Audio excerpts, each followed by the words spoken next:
बिस्मिल्लाहिर्रहमानिर्रहीम। अस्सलाम वालेकुम दोस्तों, इस वीडियो में हम रेटिंग के बारे में पढ़ेंगे कि व्हाट इज़ रेटिंग। रेटिंग को समझने से पहले आपको अनलॉफुल असेंबली को थोड़ा समझना पड़ेगा कि अनलॉफुल असेंबली क्या है, फिर आपको रेटिंग समझ आएगी। पहले तो आप अनलॉफुल असेंबली के बारे में पढ़ें। सेक्शन 141 कहता है कि what is unlawful assembly. Unlawful assembly क्या है?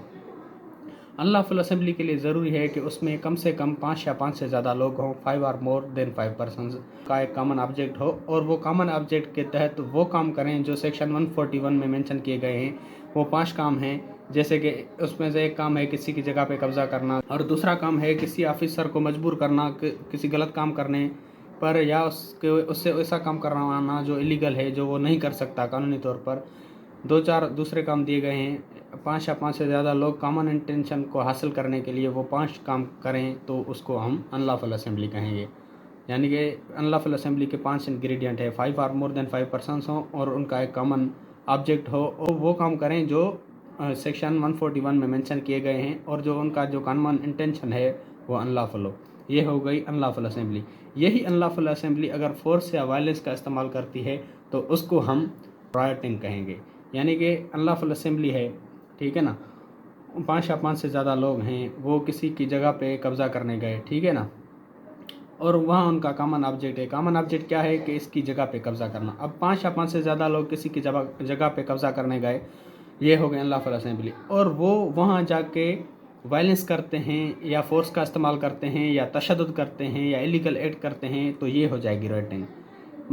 मतलब यही है अनलॉफुल असेंबली। अगर कोई गलत काम करती है वहाँ फोर्स या अनलॉफुल असेंबली वहाँ फोर्स या इलीगल एक्ट करती है तो इसको हम जो है राइटिंग कहेंगे। अब जो अनलॉफुल असेंबली को मैंने आपको जो 4 इंग्रेडिएंट्स बताए, 5 या 5 से ज़्यादा लोग हों, कॉमन ऑब्जेक्ट हो, और जो वो काम करें वो सेक्शन 141 में जो दिए गए हैं वही काम करें, और जो उनका कॉमन ऑब्जेक्ट है वो अनलॉफुल होना चाहिए, तो ये हो गई अनलॉफुल असेंबली। ठीक है, अनलॉफुल असेंबली अगर वायलेंस या फोर्स का इस्तेमाल करती है तो ये हो जाएगा राइटिंग, ठीक है ना। सच फोर्स और violence used in the prosecution of common object of such assembly. जो फोर्स या वायलेंस इस्तेमाल की गई हो वो उस असेंबली के कॉमन ऑब्जेक्ट को हासिल करने के लिए की गई हो, तो ये इसके 2 इंग्रेडिएंट्स है। यानी कि जो अनलॉफुल असेंबली है वो फोर्स या वायलेंस का इस्तेमाल करती है, और जो फोर्स या वायलेंस का इस्तेमाल करती है वो किस चीज़ के लिए कर रही हो? वो इसलिए कर रही हो कॉमन ऑब्जेक्ट को हासिल करने के लिए कर रही है। यानी कि अनलॉफुल असेंबली का कॉमन ऑब्जेक्ट यही है कि किसी की जगह पे कब्ज़ा करना, ठीक है ना। वही अगर किसी की जगह पे कब्ज़ा करने के लिए उनका एक कॉमन ऑब्जेक्ट है, किसी की जगह पे कब्ज़ा करने के लिए वो वायलेंस या फोर्स का इस्तेमाल करते हैं, तो ये हो जाएगी राइटिंग, ठीक है ना। अगर कोई भी अनलॉफुल असेंबली है और उसमें 5 लोग हैं और 5 में से 2 अनलॉफुल असेंबली के मेंबर साबित नहीं होते, तो जो 3 बचे हैं उनको रियोट या अनलॉफुल असेंबली के तहत सज़ा नहीं मिलेगी, क्योंकि अनलॉफुल असेंबली के लिए ज़रूरी है कि उसमें कम से कम 5 लोग हों, ठीक। लेकिन अगर 5 लोग हैं अनलॉफुल असेंबली में, 3 की गिरफ्तारी हो चुकी है, 2 की आइडेंटिफिकेशन नहीं हो सकी, तो बकाया जो 3 जेल में है उनको रियोट या अनलॉफुल असेंबली के तहत सज़ा मिलेगी। जिनकी आइडेंटिफिकेशन नहीं हुई उनको छोड़ के। अब राइटिंग समझ आ गया। अब सेक्शन 147 कहता है कि पनिशमेंट फॉर राइटिंग। अगर कोई राइटिंग करता है तो उसकी पनिशमेंट क्या है। अगर कोई गिल्टी ऑफ राइटिंग है तो उसको 2 ईयर्स ऑफ इम्प्रिजनमेंट हो सकती है, या उस पर फ़ाइन यानी कि जुर्माना आयद हो सकता है, या उनको दोनों ही सज़ाएं हो सकती हैं। यानी कि अगर कोई राइटिंग करता है तो उसको 2 साल तक की सज़ा होगी, या जुर्माना होगा, या फ़ाइन होगा, या दोनों ही ये सज़ाएं होंगी, ठीक। सेक्शन 148 कहता है कि writing armed with deadly weapons. यानी कि अगर कोई मोतमार हथियार का इस्तेमाल करते हुए राइटिंग करता है तो उसके बारे में सेक्शन 148 कहता है कि अगर कोई राइटिंग करता है और यूज़ ऑफ डेडली वेपन मोतमार हथियार का इस्तेमाल करता है, or anything which causes death, या किसी ऐसी चीज़ का इस्तेमाल करता है जो कि मौत का सबब बन सकती हो, तो उसके लिए जो पनिशमेंट है 3 ईयर्स इम्प्रिजनमेंट है, यानी कि 3 साल तक की कैद की सज़ा, या उस पर जुर्माना आयद होगा, या उसको दोनों ही सज़ाएँ होंगी, यानी कि इम्प्रिजनमेंट और फाइन दोनों ही सज़ाएँ आयद हो सकती हैं, ठीक। कि अगर कोई मोतमार हथियार का इस्तेमाल करता है, यानी कि या पूरी अनलॉफुल असेंबली मोतमार हथियार का इस्तेमाल करती है या वेपन का करती है, या उस असेंबली में से किसी एक रुकन वेपन का इस्तेमाल करता है, तो उसको जो है 3 साल तक की कैद की सज़ा होगी और जुर्माना भी आयद होगा। सेक्शन 152 कहता है assaulting to obstructing public servant when suppressing riot ETC. अगर कोई भी पब्लिक सर्वेंट रेट को रोकता है या दबाता है और उसके नतीजे में कोई उस पर हमला करता है तो उसके बारे में सेक्शन 152 क्या कहता है। Public servant suppress riot affray or to disperse unlawful assembly as his duty.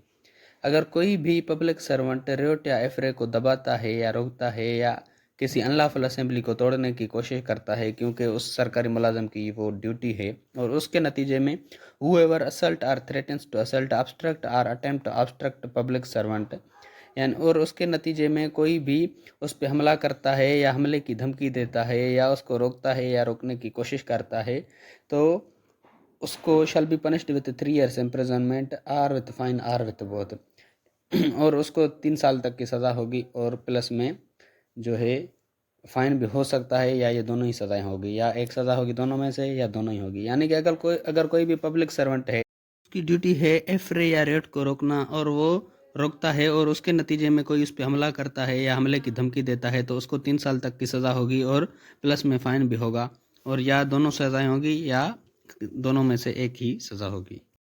Section 153 कहता है wantonly giving provocation with intent to cause riot. अगर कोई भी लापरवाही से कोई ऐसी हरकत करता है जिससे रेट काज हो सकती है तो उसके बारे में सेक्शन 153 क्या कहता है।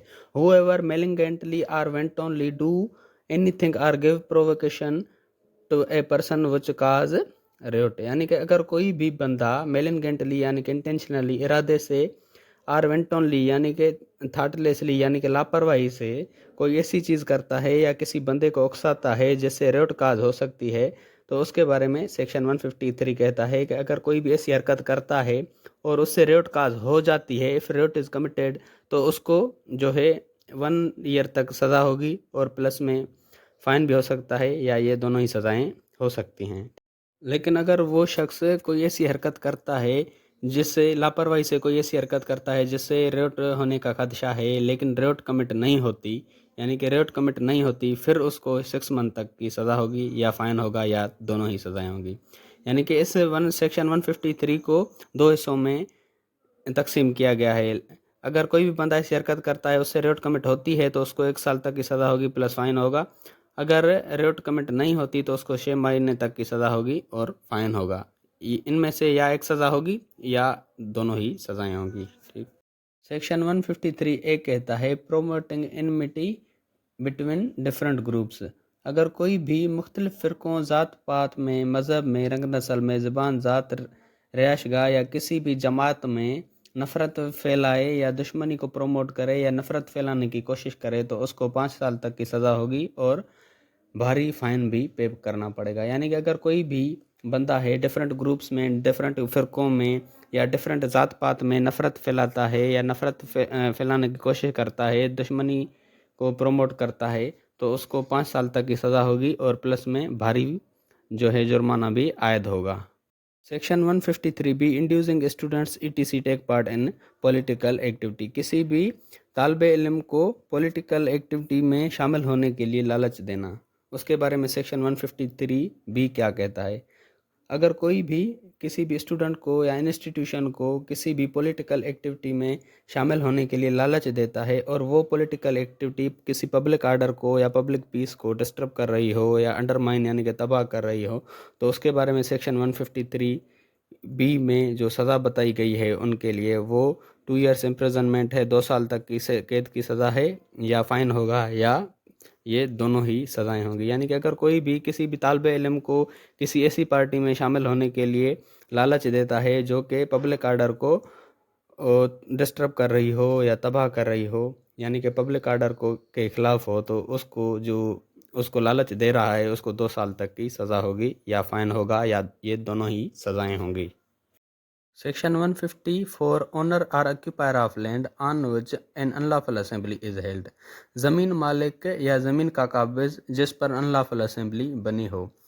Unlawful assembly or riot takes place on the land. यानी कि अगर किसी भी ज़मीन पर कोई भी अनलॉफुल असेंबली या कोई रेट यानी कि दंगा होता है एंड द ओनर और ऑक्यूपायर आर एजेंट और manager of land knowing that such offence can be committed. और उस ज़मीन का जो मालिक है या काबिज है या एजेंट है وہ جانتا ہو کہ اس زمین پر یہ ریوٹ ہو سکتی ہے یا یہ جرم ہونے کا خدشہ ہے، یعنی کہ اگر کوئی بھی انلافل اسمبلی ہے یا ریوٹ کمٹ ہوتی ہے کسی کی لینڈ پر اور اس زمین کا مالک پہلے جانتا ہو کہ یہ ہو سکتی ہے یا ہونے کا خدشہ ہے، یعنی کہ وہ جانتا ہو کہ یہ چیزیں ہو سکتی ہیں، ریوٹ ہو سکتی ہے یا انلافل اسمبلی ہو سکتی ہے، and the owner do not give earliest notice to nearest police station, اور جو وہ اونر ہے وہ قریبی پولیس اسٹیشن پر اس کا نوٹس نہیں دیتا کہ یہاں جو ہے ریوٹ کمٹ ہو سکتی ہے، تو اس مالک کو shall be punishable with fine not exceeding 3000 rupees, تو اس مالک کو، زمین کے مالک کو 3000 تک کا جرمانہ عائد ہو سکتا ہے۔ سیکشن 155 کہتا ہے liability of person for whose benefit riot is committed, جس کے مفاد کے لیے ریوٹ کمٹ ہوا اس شخص کی ذمہ واری۔ Under this section, the person will be liable to riot for whose benefit rioting is committed، یعنی کہ اس سیکشن کے مطابق اس شخص کو ذمہ وار ٹھہرایا جائے گا جس کے مفاد کے لیے ریوٹ کمٹ ہوا، یعنی کہ جب کوئی ریوٹ کسی کی زمین پر کمٹ ہو اور اس زمین کا مالک قابض یا کوئی انٹرسٹ کلیم کر رہا ہے، اس کا فائدہ ہو اس ریوٹنگ کی وجہ سے، اس دنگے کی وجہ سے اس کو فائدہ ہو، تو اس شخص پر ایک بھاری جو ہے فائن عائد ہوگا، یعنی کہ اس میں بک میں بتایا گیا ہے ان لمیٹیڈ فائن اس پہ امپوز ہوگا، یعنی کہ اگر کسی کی زمین ہے اور اس پہ جو دنگا ہو رہا ہے اور دنگا وہ اس مالک کے فائدے کے لیے ہو رہا ہے، تو اس مالک پر ان لمیٹیڈ فائن امپوز ہوگا۔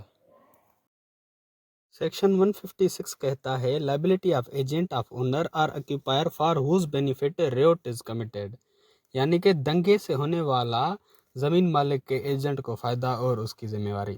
ایجنٹ اور manager of land who gets benefit from rioting committed on their land, جو ایجنٹ ہے یا مینیجر ہے، زمین مالک کا ایجنٹ یا مینیجر جس کو دنگے سے ریٹنگ سے فائدہ ہو رہا ہو، جو کہ دنگا یا ریٹنگ ان کی زمین پہ ہو، یعنی کہ اگر کسی مالک کی زمین ہے اور اس کا مینیجر یا اس کا ایجنٹ اس زمین پہ جو دنگا ہو رہا ہے، اس دنگے سے اس ایجنٹ یا مینیجر کو کوئی فائدہ ہو رہا ہے، تو اس مینیجر یا ایجنٹ پہ جرمانہ عائد ہوگا، یعنی کہ اگر کسی زمین پہ دنگا ہو رہا ہے اور اس سے ایجنٹ کو یا مینیجر کو فائدہ ہو رہا ہے یا وہ ان کی وجہ سے ہو رہا ہے اور وہ فائدہ قبول کر رہے ہیں، تو ان پہ جرمانہ عائد ہوگا۔ اب اس سیکشن کے لیے ضروری ہے 3 چیزیں۔ دیٹ ریوٹ واز کمیٹیڈ، جو ریوٹ ہے یعنی کہ دنگا ہے اس زمین پر کمٹ ہونا چاہیے۔ The riot committed was committed for the benefit of accused, جو ریوٹ کمٹ ہوا وہ جس پہ الزام لگایا گیا اس کے فائدے کے لیے کمٹ ہوا۔ دوسری چیز یہ ہے کہ یعنی کہ جس پہ الزام لگایا گیا یعنی کہ ایجنٹ یا مینیجر کے فائدے کی وجہ سے ریوٹ کمٹ ہوا۔ That the accused has reason to believe that riot was likely to be committed, اور یہ ریزن ٹو بلیو ہونا چاہیے کہ جو ریوٹ ہوا اس کا ایجنٹ یا مینیجر کو پتہ تھا۔ یہ 3 چیزیں اس کے ایسا سمجھو کہ انگریڈینٹس ہیں۔ تو دوستو آج یہاں تک ہمارا جو ہے ریوٹنگ کمپلیٹ ہوا۔ اگر آپ کو لا کے ریگارڈنگ کسی بھی ٹاپک کی ویڈیو چاہیے تو وہ ٹاپک لکھ کے ساتھ میں لا اسٹوڈنٹس پلیٹ فارم لکھ کے یوٹیوب پہ سرچ کریں گے تو آپ کو سب سے پہلے میری ہی ویڈیوز مل جائیں گی، جس سے آپ اپنا ایزیلی کانسیپٹ کلیئر کر سکتے ہیں۔